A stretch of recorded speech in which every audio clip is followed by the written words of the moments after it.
விடுதலை புலிகள் பயங்கரவாதிகள் என்று சொன்னவர்கள் இங்கிருந்த தலைவர்கள் தான். உலகத்திற்கு முன்பு விடுதலை புலிகளை கொன்றொழிக்க வேண்டும் என்று துடித்தவர்கள், தவித்தவர்கள் இங்கிருந்த ஆட்சியாளர்கள் தான். இதில் என்ன கொடுமை? நம் இனத்தை கொன்று குவித்தவர்களுக்கே வரிசையில் நின்று வாக்கு செலுத்தி அவர்களுக்கு வலிமையை கொடுத்து, அதிகாரத்தை கொடுத்து அடிமையாக வாழ்கிற ஒரு இன மக்கள் உலக வரலாற்றில் உண்டென்றால் அது நாம் தான். நாம் தான். போரை நடத்தியது யார்? ஒப்புக்கு சிங்களர்கள் கொன்றார்கள். நடத்தியது யார்? அன்றைய காங்கிரஸ் கட்சி, அதன் ஆட்சி. கூட நின்றது யார்? இன்றைய ஆட்சியாளர்கள், திமுக. போராடி நிறுத்த வேண்டிய உயரத்தில் இருந்தது யார்? அன்றைய அதிமுக. 2G அலைக்கற்றுக்காக ஒரு மாதம் பாராளுமன்றத்தை முடக்கி போட்ட கட்சி பாரதிய ஜனதா.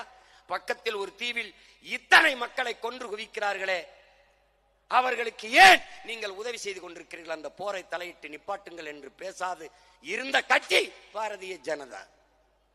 இதிலிருந்து நீ என்ன தெரிந்து கொள்ள வேண்டும்?